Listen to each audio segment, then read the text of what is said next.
All right, guys, we've got match week 9 review here for the Premier League. Sorry, missed last week, got a little bit hectic and we kind of missed the normal videos we were doing, but here we are. And we have this week's recap, and we'll talk a little bit about some future stuff. We have the table written here just to kind of talk about that as well. It's that time of, we're kind of in that point now where, you know, we're a quarter of the way through the season, so got to start looking at some of these things, and it's important to some teams and how they go through things going forward. So let's jump into it. We'll start with the Friday game. Leeds 2, West Ham 1. Leeds win this one in the end. They win the XG 1.49 to 0.65. A couple early goals. Aronson in the 3rd minute, Rodon off a set piece the next, and then Fernandez made it a little bit funky for Leeds toward the end there in the 90th minute, but Leeds do get over the line. Nice win for Leeds. We're going to talk about some of the other promoted teams as well, but Leeds have been the one that have been metrically constantly in these positions where they got to start getting some wins, because they're putting the performances together and the goals are just not coming and stuff like that. Goals came here, goals have been coming recently, and the performances are buoyed a little bit by that, but the results are certainly buoyed by that. You get a result here. Mostly dominant on XG. West Ham created very, very little. And Leeds, we talked about them. They're going to be solid defensively. They're going to be solid in midfield.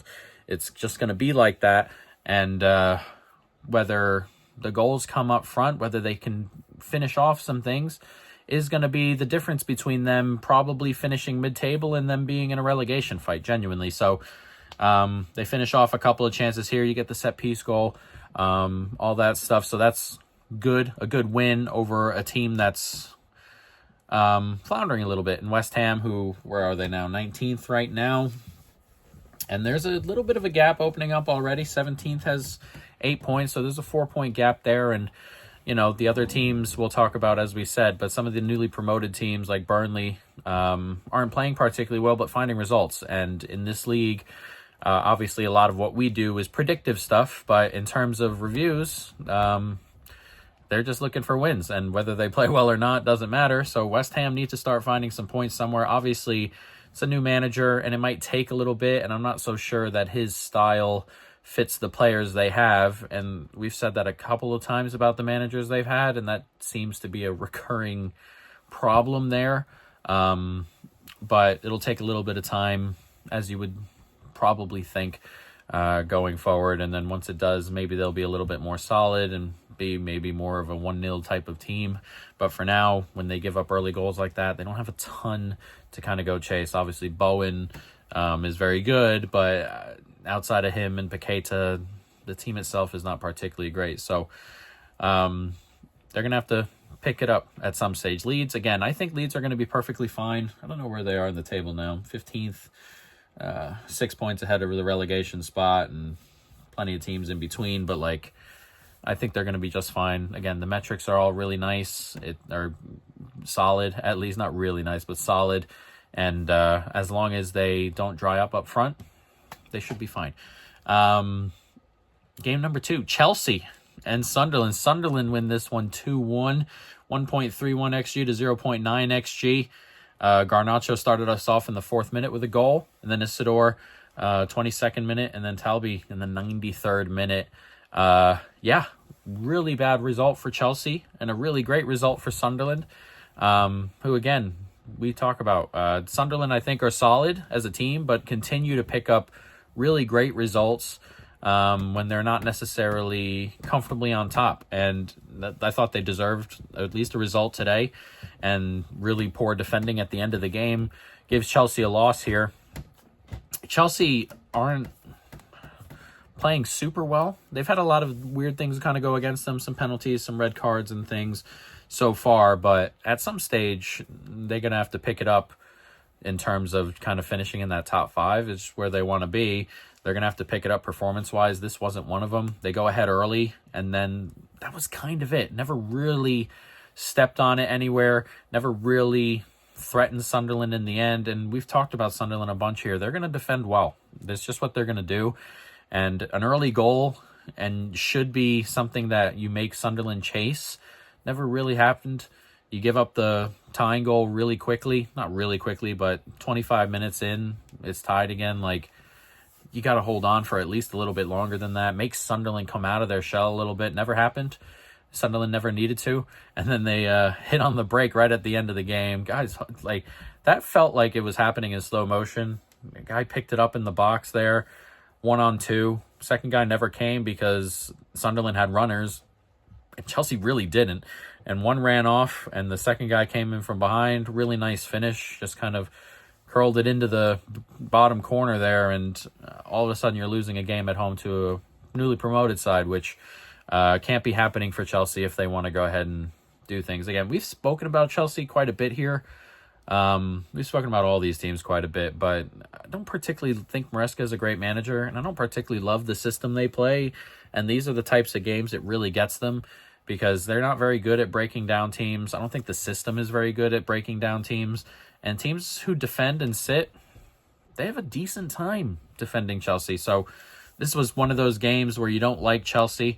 We spoke about Chelsea. We like them at West. We liked them earlier in the year at West Ham. That's like a game where West Ham are going to try and hold the ball a little bit. Chelsea can just ignore Maresca's system a little bit and play on the break, and that's where they're better. And this is one of those games you don't want Chelsea in.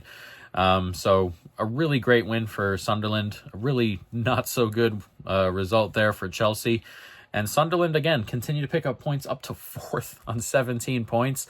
They're not safe yet, obviously, but like, are they pretty much safe here? What do they have to get to this year, considering some of the results down there? I mean, 31, 32, we're talking like 14, 15, 16 more points for the rest of the season. They just have to double their tally, and they have 29 games to do it.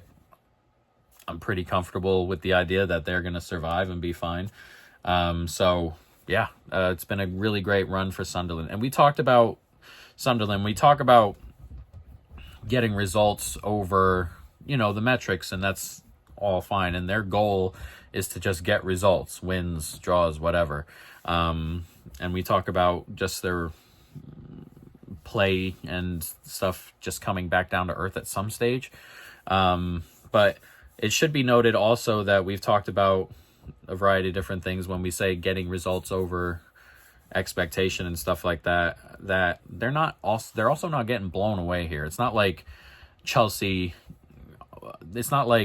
created 7 big chances and it was 3.8 XG to 0.4. Like, Sunderland were in this game all the time. We talked about it with Brentford. They won the game in the end. Even XG still, like 1.2 to 1.2, and the game was mostly even, particularly late.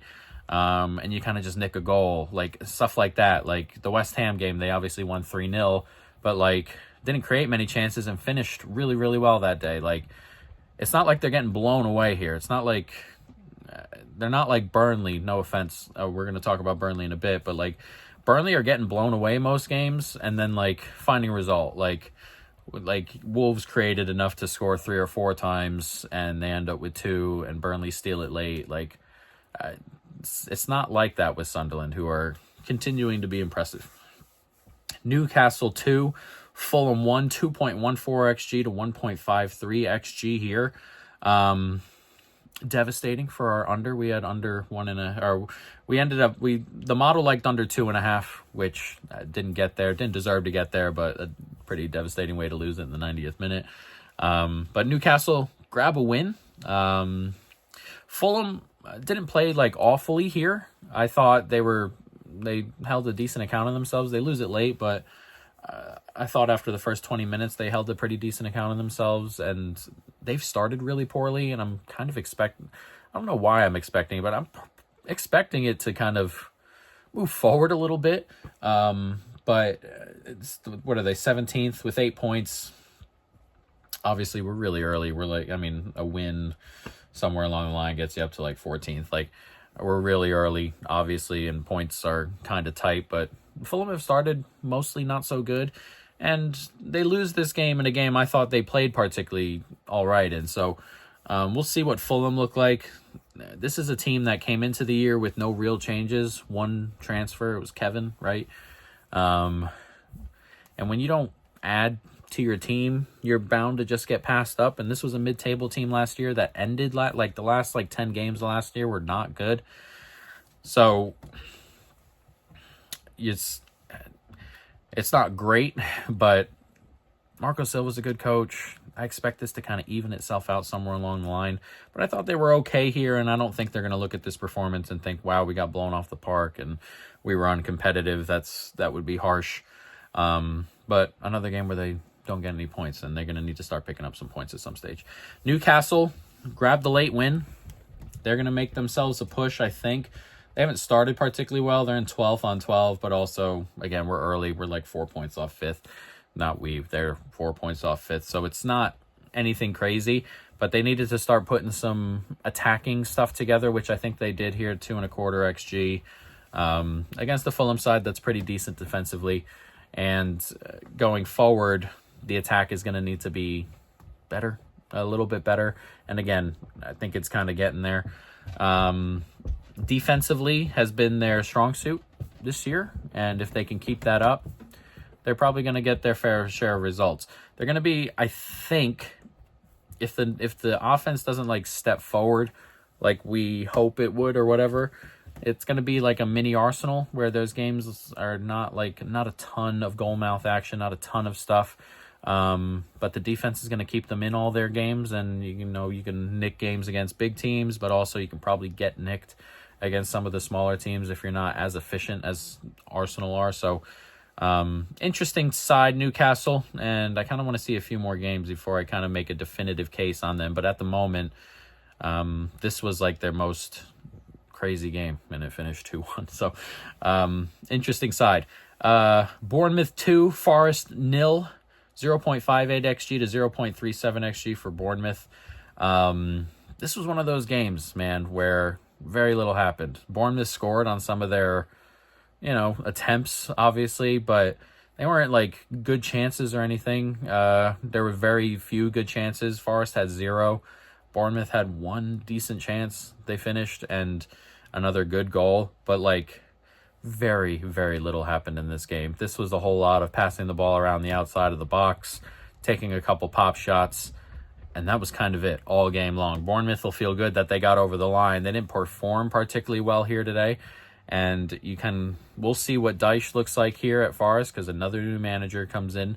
But I expect a lot of their games to kind of look like this. And Forest have the talent and the player set to kind of run with Dyche's system. Good defense, solid in midfield, go on set pieces. They have height, size. So I think Dyche is a good fit for the squad. And I think he'll do enough to keep this team up. There's some talent on this team.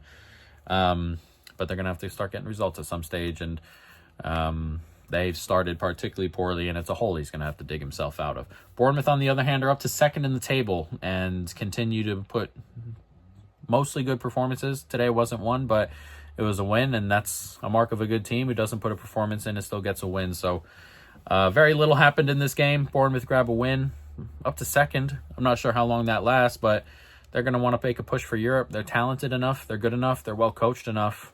Why not? Manchester United 4, Brighton 2, 1.29 XG to 1.12 XG. This was a weird one. This started out pretty open. And the first 30 minutes or so, Cunha, by the way, was just unplayable. Really, really great. And it was funny because we're watching it and it's like, man, Cunha's doing everything. And every single really great pass he put in seemed to find Casemiro, who would then put it like right out of play, is what it felt like, which was so funny. But eventually he cuts in, grabs himself a goal from outside the box.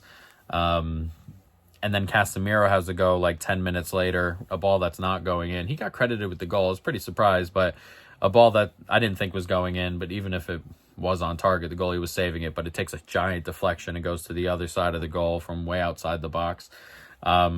Fortune there. Ibrahimo makes it 3.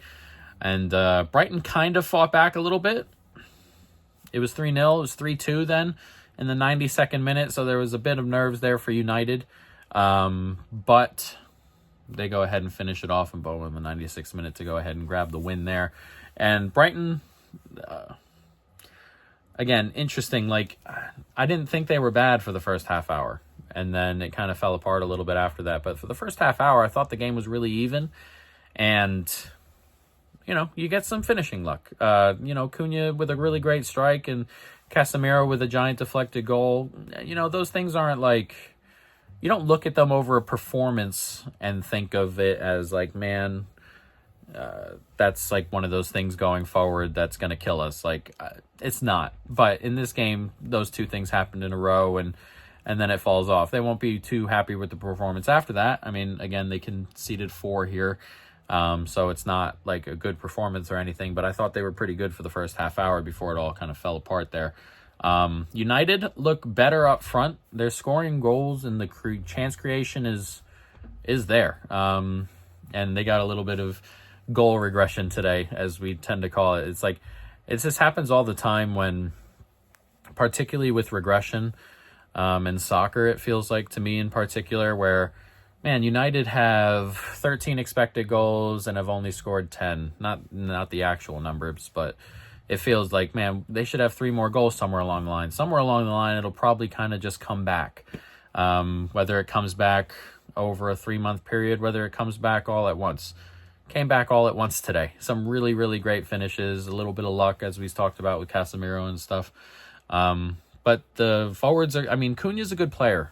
Mbeumo's a good player. We talked about them stepping in and being good players. Still not on board with the striker yet, but adding 2 significantly better players on the wings has really helped them obviously get better at attack.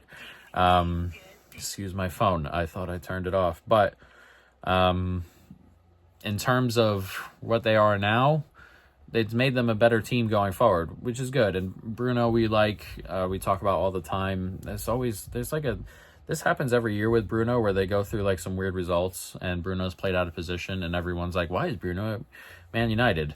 And he's fantastic. And, there's some talent here now. I don't like how they built the team personally, because I think it's kind of weird that, like, again, Cunha and Mbeumo are good players. And we talked in the offseason more about how the team is getting built. I don't particularly like how it is, but the players they have here now are solid, and they're creating more up front, scoring more goals, and we'll see what that looks like going forward. But another good performance from Manchester United. Brighton, this is, again, they were solid, all right, and then a couple of unfortunate things happen and it unravels. I don't think less of Brighton after this one. Brentford 3, Liverpool 2, 2.75 to 2.3. Brentford grab a win here over Liverpool, who are very much reeling. Brentford are solid going forward. They just are. And they scored a variety of different ways here. Obviously, the penalty. They hit on the break with Shada. Ouattara scored early on a long throw. Like, they scored a variety of different goals here, and they created chances pretty often. Liverpool defensively is going to have to be fixed at some stage. Teams are going over the top into those spots being left by the fullbacks, and that'll have to be dealt with. Konate's playing really poorly. Van Dijk's not playing particularly well. They don't have a deeper midfielder, like a defensive guy, particularly when Gravenberch isn't playing. He didn't play here. But when he's not playing in particular, they don't have any cover in front of the back four. So it's all a little bit open, and it was a little bit open today, as you can see, in a game that finished 3-2. They'll feel hard. Liverpool will feel hard done by the penalties they've conceded recently. This one I thought was really, really harsh. And then the Galatasaray one I thought was a crazy penalty to give. So they will feel a bit hard done by there. But set pieces defensively have been an issue for a while, a really long time. They were an issue with Klopp. They're an issue with Slot. Defending set pieces just seems to be an issue with this team. And long throws are set pieces. The penalty, the long one on the break that Konate just misread. So they have lots of things to work on. And we talk about Liverpool every week. We talked coming into the season that it was going to take a while to settle this down. A lot of things have happened to Liverpool I think the assumption is because everybody just kind of looks at it from a Liverpool spent 400 million and they were champions last year and what's going on. And I don't think we talk about it all the time, but I don't think the general like thought process is, well, what's actually happened is you're betting in 10 new players and you're losing your best creator last year and your whole system had to change. I think people forget that aspect. The Jota thing, which I think is genuinely just in terms of teams, like building team togetherness, has done a problem there. Obviously, it's been really difficult there because obviously tragic, but I meant more like you have a bunch of new players coming in at the same time. And I imagine that assimilation is also very difficult because they don't it's like grieving one half and another half excited to come into a new club, and this is kind of what it is. We spoke about Liverpool to a point where like I don't know how much more I can say it. I'm probably not going to say it too much more, but we talked about it. If this took till the new year to fix, that was probably just a regular timeline. The timeline here at Liverpool is very much not hit. It was never going to hit the ground running, and we spoke personally that our thoughts would be November, late October, November, early December maybe, that it would finally take for them to kind of click. It's still not there yet, and I still think we're on a regular timeline here. Liverpool's got a lot of problems on the pitch that we can talk about and stuff like that, which we have. But the off-the-pitch stuff, the on-the-pitch stuff, all coming together, it's going to take a really long time for Liverpool to figure out. And that's just kind of where we are with them. So we'll see what happens. They've lost 4 in a row in the league. They went to Frankfurt. I think that felt good to kind of go out there and, get away from everything for a little bit. But the Premier League is a little bit of a different animal for Liverpool right now. Arsenal. Crystal Palace. Arsenal win this one 1-0, 0.92 XG to 0.45. Eze gets the goal in the 40th minute. Not much more to say about Arsenal games. They are all the same. We talk about them all the time. We're getting to that point where we don't have to discuss a lot of these super in-depth because we kind of know who these teams are. Like, Arsenal are going to control their games. So Arsenal games are all the same. They get their goal they got with Eze. And then they're going to make sure that you don't create anything. And Palace created not even half a goal here. And that's it. Once you let the goal in against Arsenal, it's very, very difficult to kind of come back and work your way in. Arsenal are incredibly good defensively, fine offensively, nothing great, but they only kind of look for the goal and then look to kind of kill it off if they can, but they don't overcommit. They never give up chances back at the other end, that kind of stuff. So Arsenal games are tough, are tough for the opponent and tough to kind of I don't want to say all right, sorry for the hiccup there, but we were saying tough to kind of analyze week in and week out because they're all very, very similar. So Arsenal do the Arsenal thing, grab a 1-0 win over a pretty good side who I think are playing really, really well for the most part this season. And that's where we are with Arsenal. Title favorites by margin. I don't think we're getting much of a title race this year. I don't think Liverpool are going to fix it in time. I think Liverpool will be back next year, perhaps, but this year I'm not expecting much from Liverpool. And City are solid and getting better, but still not at Arsenal's level, and defensively still have cracks, despite the fact that the attack is pretty solid for the most part. But we can talk about City now. Aston Villa 1, Manchester City 0, 0.81 XG to 1.18 XG. Matty Cash with the winner in the 19th minute. Good result for Villa, who continue to stack wins all of a sudden. They started really, really poorly and now winning week in, week out. I think that's 4 straight wins in the league. A good result against a good team. Manchester City, you get 1.18 XG here, most of it chasing, have a ton of the ball throughout the game, but didn't create a ton here, which is kind of disappointing. for them. But Villa defended well, sat back, tried to hit on the break here and there. Couldn't really after the goal went in, but in terms of just a really solid defensive display, really gutting out a nice win, can't expect much more from Villa there. They did really, really well in this spot. Manchester City will be upset. Obviously, they think Liverpool are out of it a little bit, I would think. Or Pep said that. I think he said it the other day. But if they're going to be the ones to challenge, you can't have these results. You're already 6 back of Arsenal, so you're going to have to make some time up somewhere along the way. So, a bad result for City. And again, Villa, really, really good here.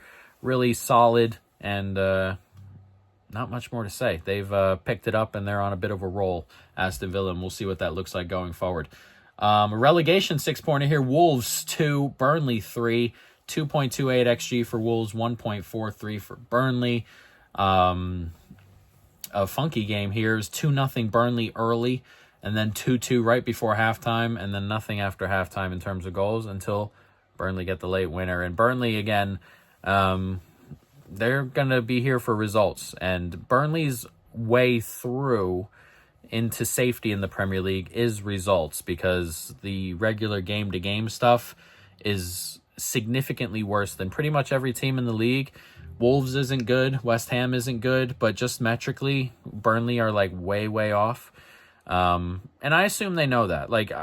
It should be noted that teams don't go in blindly naive to the fact that they're really horrible. And I don't think they go into games with the idea that they're going to play teams off the park.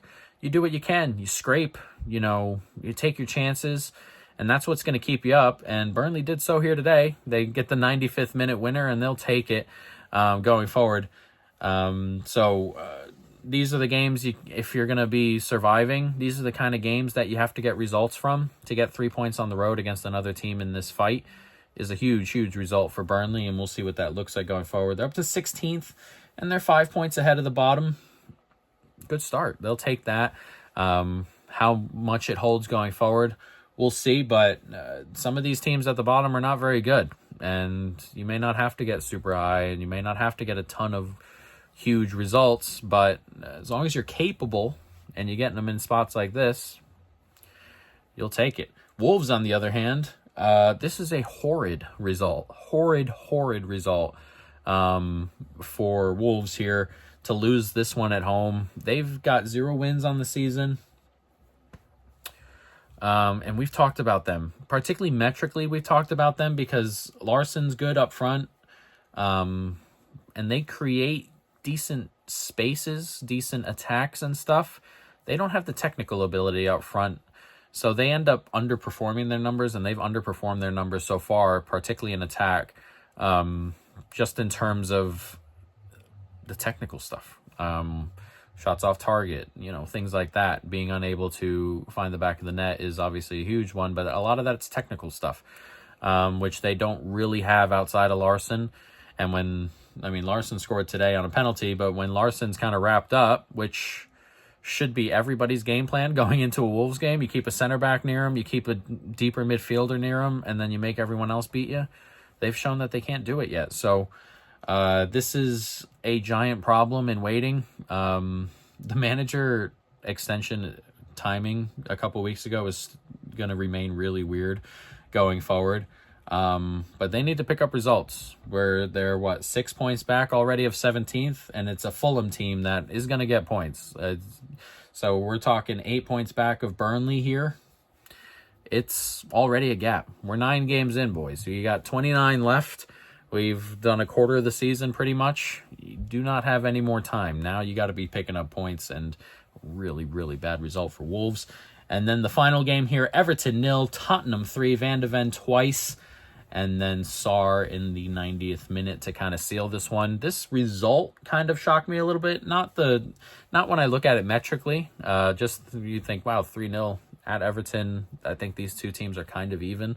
And they played not an even game because Tottenham scored early and were 2-0 up at the break. It wasn't like this was an even game, but Tottenham are overperforming quite a bit offensively. They get some set-piece stuff here today, some break stuff. And that's where Tottenham is going to win their games, when they're going to be solid defensively, when Vicario is going to have a good game, and they can kind of steal goals at the other end. That's going to be the way Tottenham win games. And perfect here. You got the goals with the center back there, 2 of them, and then you hit on the break late. So this is down to a man, the perfect type of Tottenham performance in terms of what they want to do. And for Everton, they had their chances, just couldn't finish any. I think Everton still kind of have a striker problem, but there are some other portions of the team that are good, solid, and the winger. I think the defense is mostly good. It's okay, maybe is a better word to use there, but they are attacking more and creating more chances, but they're not finishing at that level this year just yet, and I'm not sure if they ever get there considering the strikers they do have. I think the striker is an issue, and you can create a bunch, and if you don't have anybody who's going to constantly put that in the net, it's going to be in a bit of an issue. So Everton created all right here, but poor set pieces and just couldn't find the goal, and then you're chasing the whole second half and eventually get hit. So yeah, not ideal for Everton, which I thought, well, the model kind of like Tottenham plus a quarter of a goal this week, but in terms of Everton and where they want to be, if they want to be more of a top half team, these are the kind of games you can't afford to kind of get comfortably beaten in. Where Everton 14th now, and obviously, with 3 points back at Chelsea in 9th. We're early still, as we said a million times, but yeah, it's not exactly where they want to be, and not the result they were looking for. Good result for Tottenham, who are up to 3rd and continue to wildly overplay their stuff. So I expect Tottenham to kind of fall back a little bit somewhere along the way. They may just not. They just might not. Again, that happens all the time. Sunderland continue to be that team. It's like we expect it to fall back down to earth at some stage. It's just not. So hasn't yet. So it may just not. I mean, a 38 game sample is nothing huge. It's not a gigantic sample. So if it keeps going, it keeps going. So we'll see. As for general thoughts about the table, excuse the cat. General thoughts about the table. I'm not sure why he screamed like that. Calm down. General thoughts about the table. This is going to be an Arsenal. I'm pretty sure Arsenal just going to cruise to this title. We spoke about Liverpool. Liverpool are a top 4 or 5 threat. They're going to need to be better if they're going to want to get into that area this year. This may be one of those years where everything just doesn't go correctly, and you end up, missing out, and then you rebuild the next year, or not rebuild, but you re-go again the next year when everything's kind of fit and ready to roll. As for the bottom, I don't know. Are Wolves just relegated? I don't want to say it like that, but the gap is growing, guys. Somewhere someone has to take a step. I still think Burnley end up going down, but again, they pick up results like this, then they won't. I think that fight between 3, I think City finished second, but that fight between 3 and 8, those teams in there are going to be really tight for a really long portion of the season. So should be interesting. But there we are. Match week 9 recap. We'll be back next week and we'll see how things go.